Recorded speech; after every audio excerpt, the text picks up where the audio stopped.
Good morning students. इससे पहले हम चैप्टर 3 और चैप्टर 4 पढ़ चुके हैं। आज हम चैप्टर 5 स्टार्ट करेंगे। तो चैप्टर 5 में हमें पता करना है कि जो हमने मैट्रिक्स पढ़ी है उन मैट्रिक्स का इन्वर्स यानी कि प्रतिलोम कैसे ज्ञात किया जाए। तो प्रतिलोम आव्यूह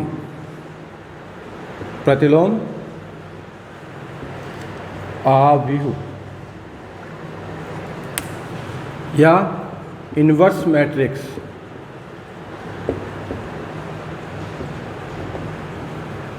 तो हमें इस चैप्टर में प्रतिलोम आव्यूह के बारे में पढ़ना है। इसको हम ये भी बोलते हैं व्युत्क्रमणीय आव्यूह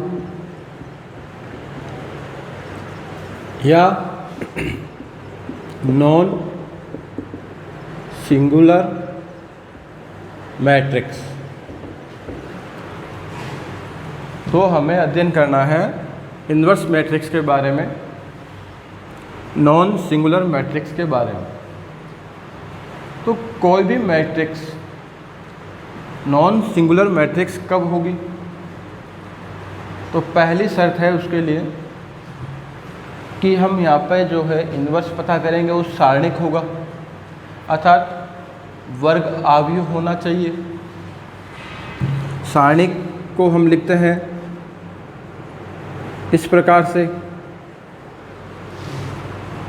अब अगर किसी सारणिक का मान 0 नहीं आता है तो वह आव्यूह व्युत्क्रमणीय आव्यूह कहलाता है।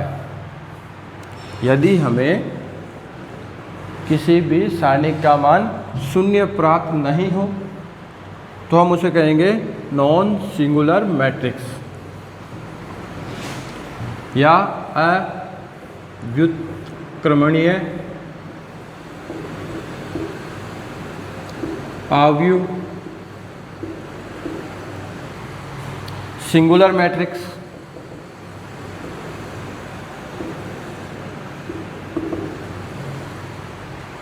तो अगर किसी सारणिक का मान अगर 0 प्राप्त होता है तो उसे हम सिंगुलर मैट्रिक्स यानी कि अव्युत्क्रमणीय आव्यूह कहते हैं, अर्थात हम इस मैट्रिक्स का प्रतिलोम नहीं निकाल सकते। व्युत्क्रमणीय मतलब जो इन्वर्टेबल है, और आपने आगे लगा दिया अ शब्द, इससे बन गया इसका विलोम शब्द। अव्युत्क्रमणीय मतलब इसका व्युत्क्रमणीय हम नहीं निकाल सकते।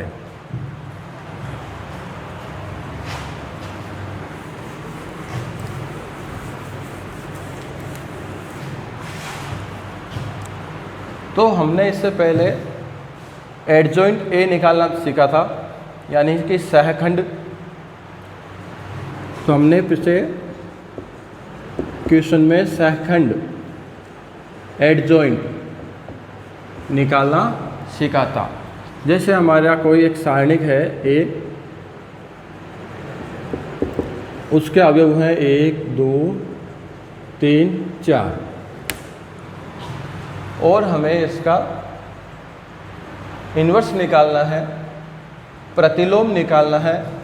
तो इसके लिए हमें ज़रूरी है कि हम यह पहले सहखंड निकालें। तो सहखंड मैंने आपको बताया था कि हम जैसे पहला अवयव है A11, इसके लिए हम इसका सहखंड निकालेंगे। तो A11 के लिए इसके सामने की पंक्ति तथा स्तंभ को छोड़ने पर अवयव आया 4।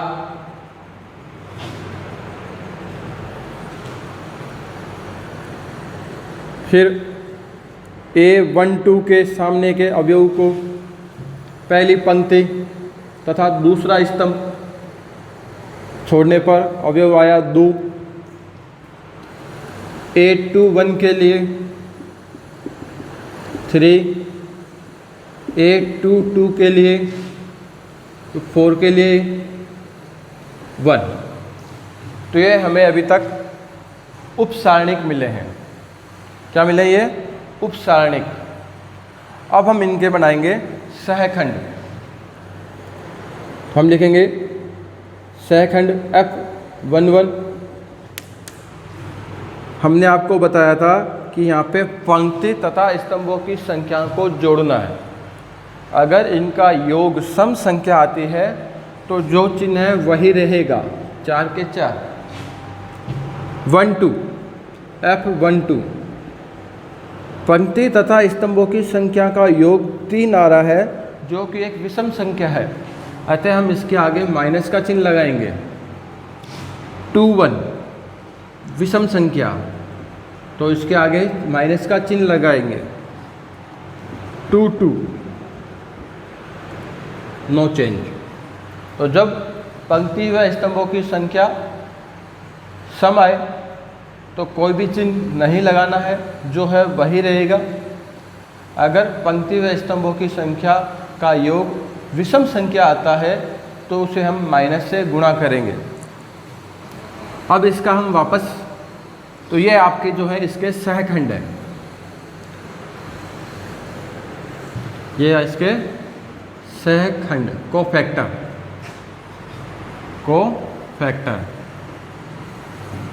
ये इसके थे माइनस उपसारणिक। अब हम सहखंड की मैट्रिक्स बनाएंगे, सहखंड का सारणिक बनाएंगे। तो ये सारणिक हो गया 4 -2 -3 और 1। अब हम इसे निकालेंगे ट्रांसपोज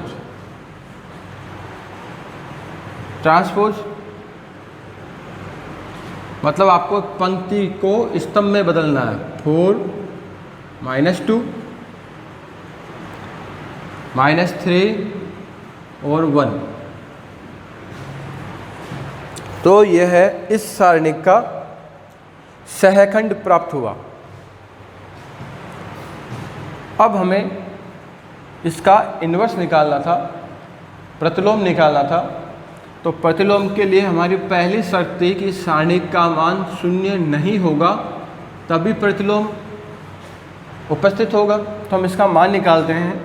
तो हम इसको पहले ऊपर से गुणा करेंगे सारणिक 1 के मान के लिए, 4 एकम 4, फिर नीचे से गुणा करेंगे। यहाँ पे हमेशा माइनस का चिन्ह आता है, 3 दूनी 6, तो ये आ गया -2, जो कि 0 के बराबर नहीं है। अतः इसका हम व्युत्क्रमण निकाल सकते हैं। तो किसी भी मैट्रिक्स के इन्वर्स को हम लिखते हैं A इन्वर्स, और इसका सूत्र होता है 1 बटा सारणिक A का मान गुणा एडजॉइंट A। किसी भी सारणिक का प्रतिलोम ज्ञात करने के लिए सूत्र है हमारे पास A इन्वर्स बराबर 1 बटा सारणिक A का मान इंटू एडजॉइंट A। तो 1 बटा सारणिक A का मान आया है -2, और आपका ये एडजॉइंट A से जो सारणिक प्राप्त हुआ है 4 -3 -2 1, यह है इसका प्रतिलोम आव्यूह, यानी कि इन्वर्स मैट्रिक्स प्राप्त हुई है।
अब हम देखते हैं एक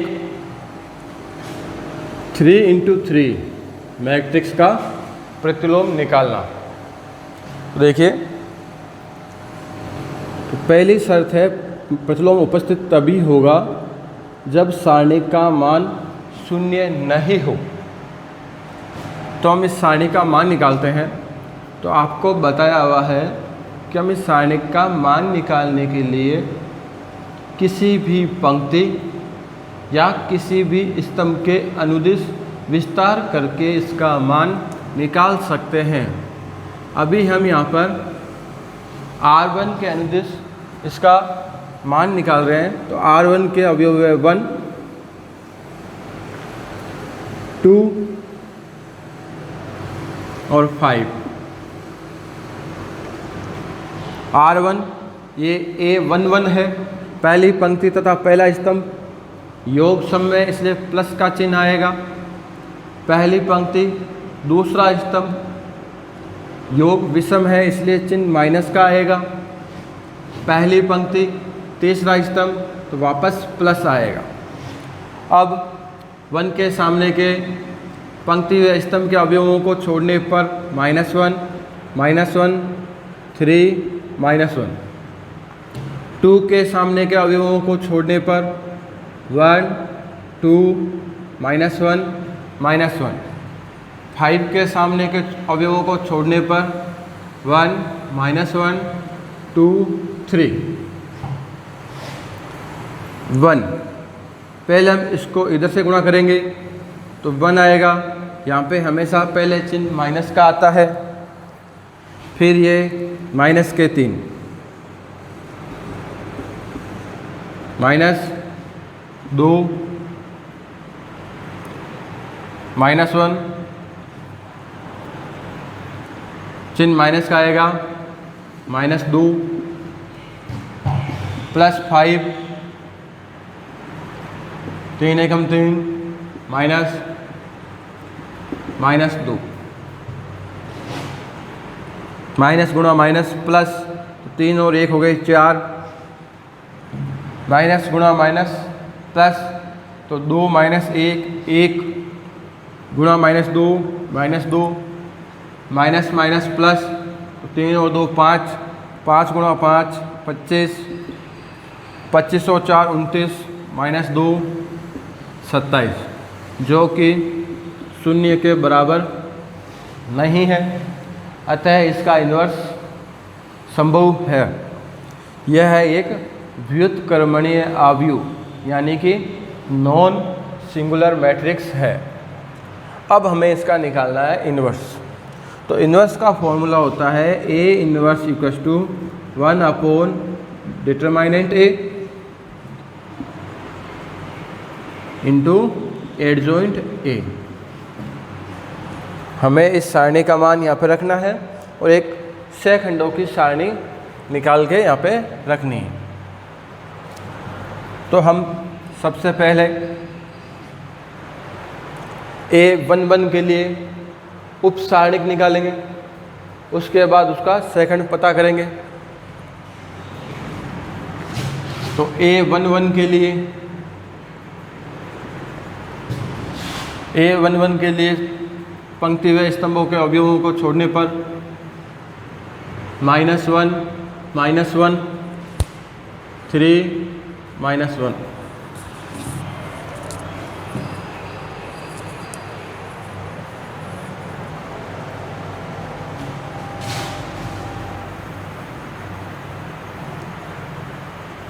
A12 के लिए तो पहली पंक्ति दूसरा स्तंभ, इसके सामने के ये अवयव गए, इधर से इनको छोड़ दिया। 1, -1, 2, -1, 1, -1, 2, -1। इसी प्रकार से A13 के लिए इनको छोड़ने पर 1, -1, 2, 3, 1, -1, 2, 3। इनको हल करेंगे तो आ गया प्लस का 1, फिर चिन्ह माइनस का, इसको गुणा करोगे -के 3, उत्तर आ गए +के 4। इसको गुणा करेंगे -1 -2 तो आ जाएगा प्लस का 1, 3 -2 ये हो गए प्लस के 5।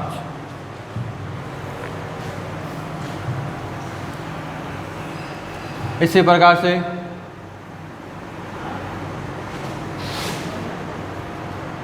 A21 के लिए, तो A21 इस 1 के लिए करना है, तो सामने की पंक्ति तथा स्तंभों के अवयवों को छोड़ने पर 2 5 3 -1, 2 5 3 -1, -1 के लिए 1 5 2 -1, 1 5 2 -1,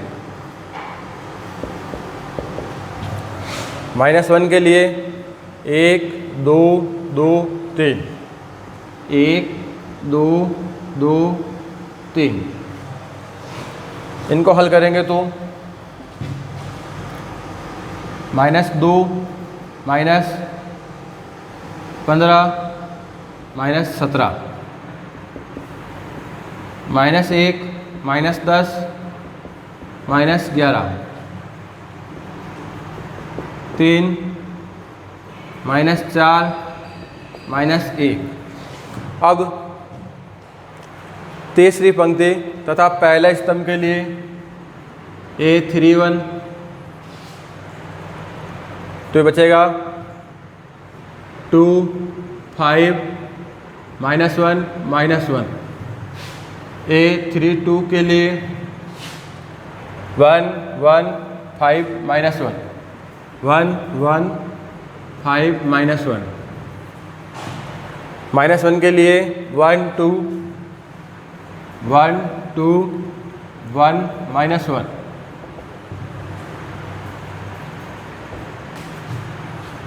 हल करने पर -2 -5 आंसर आ गया प्लस का 3, -1 -5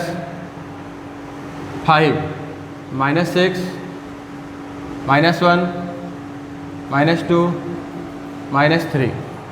तो इस प्रकार से हमने इस 3×3 सारणिक के सभी उप सारणिक निकाल लिए। अब हमें निकालना है इसके सहखंड। तो इस A11 के लिए सहखंड क्या होगा? 1 1 पंक्ति व स्तंभों की संख्याओं का योग सम है, चिन्ह में कोई परिवर्तन नहीं करना है। 1 2 विषम तो चिन्ह चेंज कर देंगे। 1 3 सम चिन्ह में कोई परिवर्तन नहीं। 2 1 इन दोनों का योग विषम तो चिन्ह में परिवर्तन, तो -17 की जगह क्या हो जाएगा +17।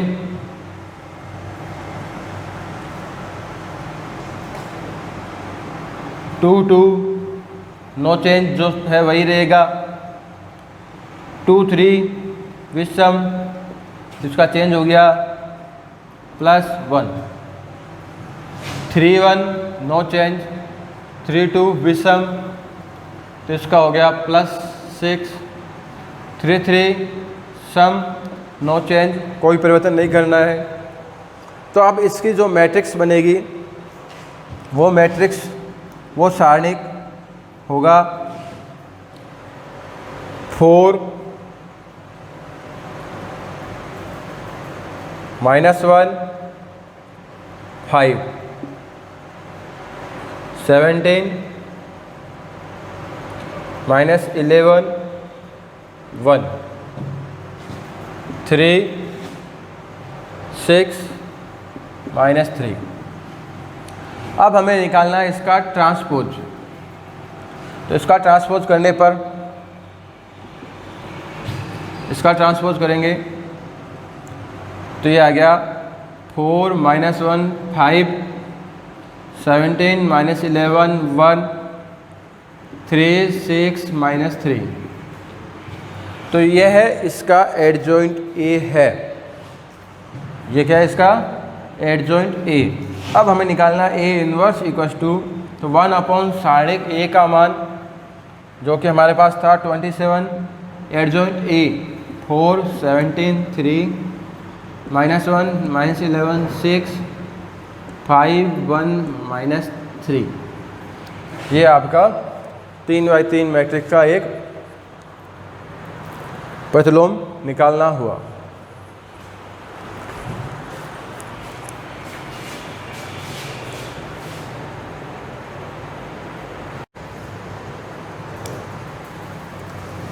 नेक्स्ट क्वेश्चन है एग्जाम्पल 3। ये एक मैट्रिक्स है और हमें इसमें प्रूफ करना है कि ए इनवर्स इंटू ए जो है आई होता है, उसका ऑर्डर क्या है 3 है। तो हम एक और ट्राई कर रहे हैं प्रतिलोम निकालने के लिए। तो इन्वर्स निकालने के लिए पहली शर्त थी सारणिक का मान 0 नहीं होना चाहिए। तो हम सबसे पहले सारणिक का मान निकालते हैं। सारणिक ए बराबर वही R1 के अनुदिश विस्तार करने पर तो 1 के लिए छोड़ दिए। अब आप पहले इसको 1-2 क्वेश्चन में विधिवत लंबी डिटेल से हल करेंगे, उसके बाद इसको शॉर्ट में करने का प्रयास करेंगे। हम हर क्वेश्चन में इतना डिटेल से नहीं लिखेंगे। तो ये 1 1 है, तो इसके लिए हम गुणा करेंगे इसको 3 दूनी 6 -1, फिर हम लिखेंगे 2। ये A1 2 है तो माइनस का चिन्ह आएगा। A1 2 के लिए ये स्तंभ छोड़ दिया तो 2 दूनी 4 -3 एकम 3 +3 2 एकम 2 -9। हल किया 6 -1 5 गुणा 1 5 -2 2 -9 माइनस के साथ ये 21 और 2 23 तो माइनस के 18 जो कि 0 के बराबर नहीं है, मतलब ये नॉन सिंगुलर मैट्रिक्स व्युत्क्रमणीय अवयव है। अब हमें निकालना है इसका एडजॉइंट ए। तो एडजॉइंट ए के लिए हम क्या करते हैं, एडजॉइंट ए यहाँ पर आप थोड़ा ध्यान देंगे, हम इसको शॉर्ट में करने का प्रयास कर रहे हैं। तो सबसे पहले वही 1 1, इसके लिए सामने की पंक्ति तथा स्तंभों के अवयवों को छोड़ दिया। तो 3 दूनी 6 -1 तो A1 1 के लिए 5। अब A1 2 का अवयव है 2, इधर के ये छोड़ दिया तो 2 को 2 से गुणा करने पे 4 -3 1 3 के लिए 2 -9 तो माइनस के 7। तो पहली पंक्ति तो आप यहाँ से भी उतार सकते हो, 6 -1 5 4 -3 1 2 -9 -7। बस हमें इनसे गुणा नहीं करना है, ये जो कोष्टक में है उन्हीं को लिखना है। दूसरी पंक्ति के लिए 2 के सामने की पंक्ति तथा स्तंभों को छोड़ने पर तो 2 दूनी 4 -3 बचा 1 3 के लिए इधर से छोड़ दिया तो ये 1 2 तो 2 -9 -7 1 के लिए 1 -6 -5।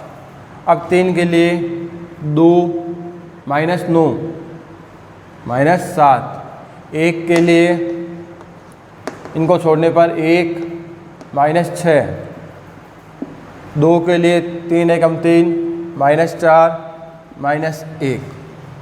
इस प्रकार से आप हल करने का प्रयास करेंगे। नहीं होता तो आप अलग से पिछले वाले क्वेश्चन की तरह डिटेल में लिख कर भी कर सकते हैं। अब हमें इनके चिन्ह बदलने हैं। ये A11 है, no change. A12 change. A13 no change. दूसरी पंक्ति पहला स्तंभ विषम आएगा, change. 2-2 no change. 2-3 change. 3-1 no change. 3-2 change. 3-3 no change. और इसका हमें निकालना है ट्रांसपोज। तो ये हो गया 5 -1 -7 -1 -7 5 -7 +5 -1। तो ये आ गई इसकी एडजॉइंट ए। अगर आपको सवाल में पूछा जाए कि एडजॉइंट ए पता कीजिए तो आपको यह कार्य करना है। अगर इन्वर्स पूछे तब आगे वाला कार्य करना है कि 1 डिटरमाइनेंट ए इंटू एडजॉइंट ए। तो 1 डिटरमाइनेंट ए की वैल्यू है -18, एडजॉइंट ए 5 -1 -7 -1 -7 5 -7 5 -1। तो ये इसका प्रतिलोम ज्ञात हुआ। अब हमें सिद्ध करना था A इन्वर्स इंटू A एक तत्समक अवयव I होता है। तो A इन्वर्स हमें पता करना है A इन्वर्स इंटू A, और हमारा A इन्वर्स है 1 -18 5 -1 -7 -1 -7 5 -7 5 -1 इंटू ए मतलब जो आपको मैट्रिक्स दी हुई है 1 2 3 2 3 1 3 1 2। तो इनको हम गुणा करेंगे 1 -18।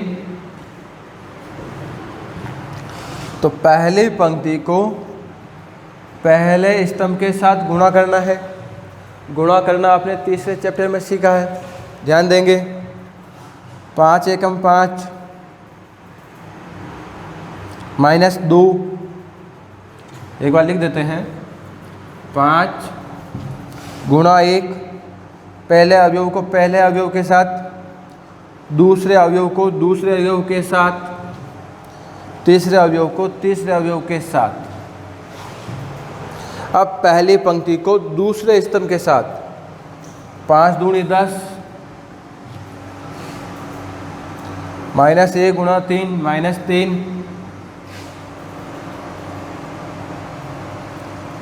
-7 गुणा 1 -7। पहली पंक्ति को तीसरे स्तंभ के साथ 5 3 15 -1 15 -1 14 -7 गुणा 2 तो 14 -14 0।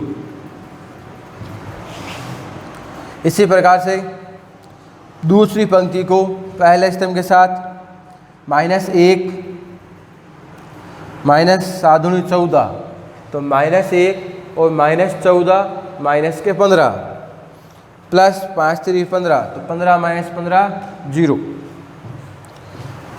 -1 गुणा 2 -2 -7 3 21 तो 7 3 21 और 2 हो गए -23 प्लस 5 तो हो गए आपके -18। -1 गुणा 3 -3 -7 तो -10 प्लस 10 0 -7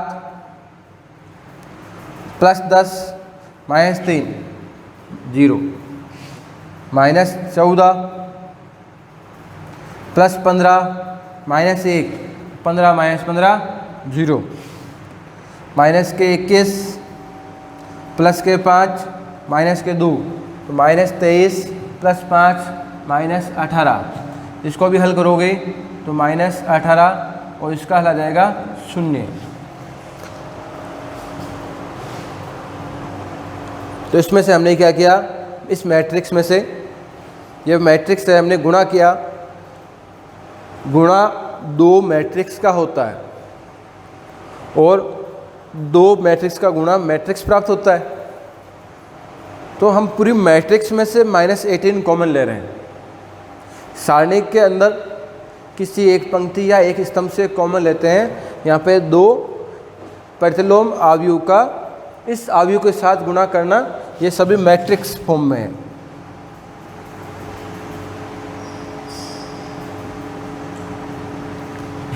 तो ये हमें सभी मैट्रिक्स मिली है। तो इस पूरी मैट्रिक्स से माइनस का 18 कॉमन लेने पर, तो -18 बटा -18, तो हो गया 1 0 0 0 1 0 0 0 1। ये काट दोगे तो ये एक आई है, आइडेंटिटी मैट्रिक्स, यानी कि तत्समक अवयव जिसकी कोटि 3 है। तो ये आपका सिद्ध हुआ A 1 गुणा A बराबर I3। तो इसी उदाहरण से हम एक प्रतिलोम अवयव की परिभाषा देखते हैं कि एक मैट्रिक्स, कोई भी मैट्रिक्स A है, उसका प्रतिलोम B कहलाएगा यदि दोनों को गुणा करने पर I आए। B को A का प्रतिलोम कहेंगे यदि दोनों का गुणनफल I आए। तो यह भी प्रतिलोम की परिभाषा है।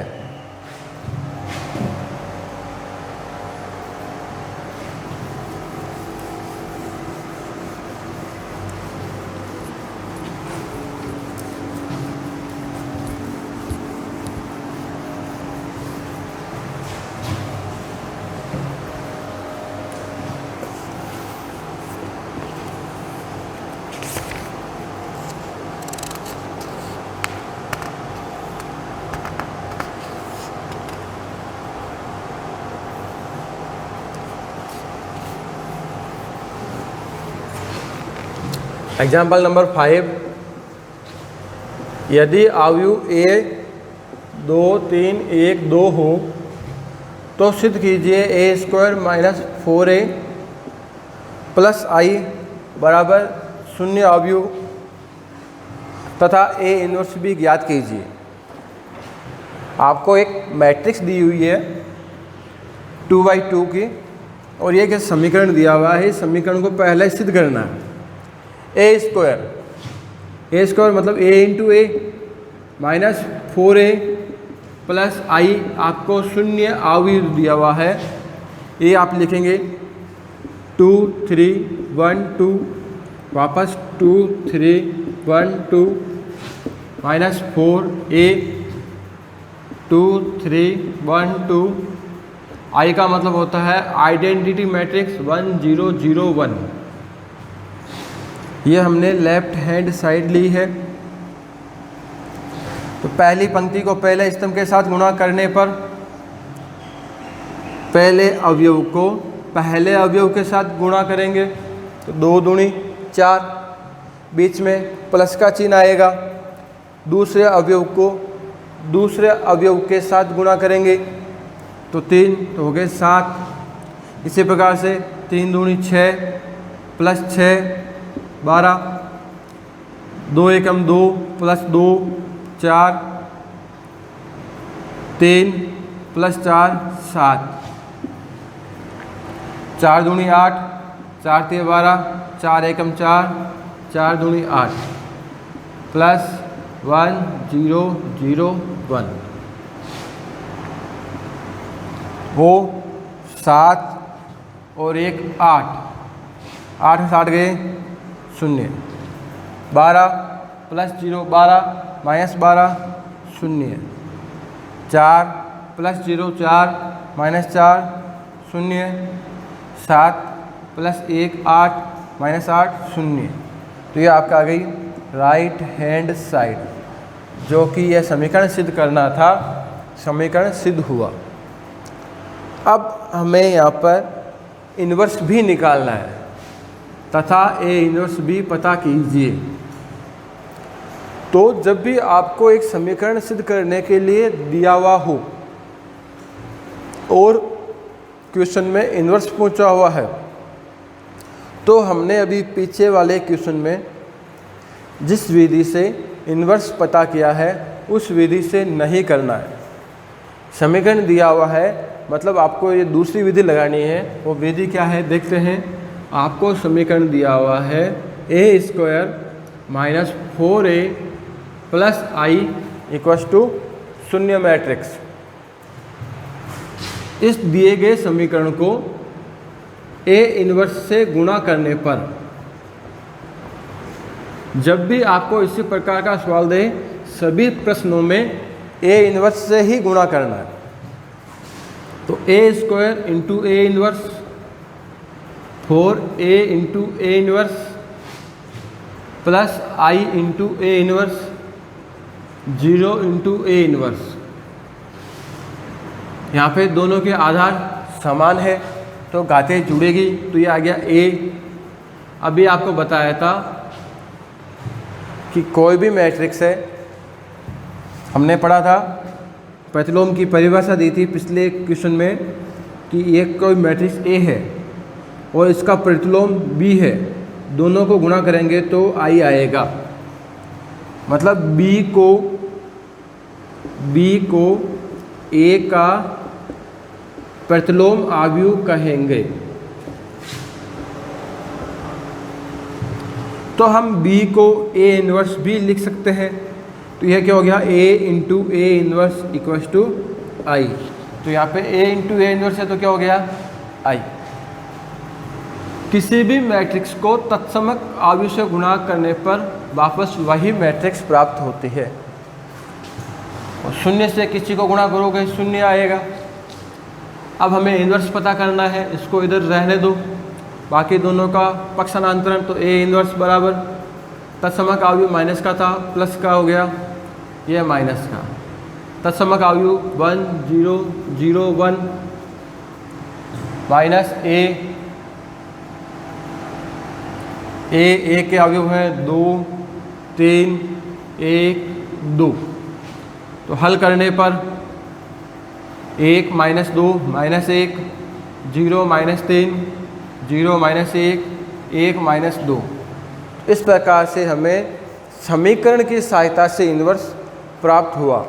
अगर हम इसको पीछे किए गए प्रश्नों की भांति भी करेंगे तब भी यही आएगा, किंतु इस सवाल में यह समीकरण देने की वजह से हमें इस विधि से करना होगा। धन्यवाद।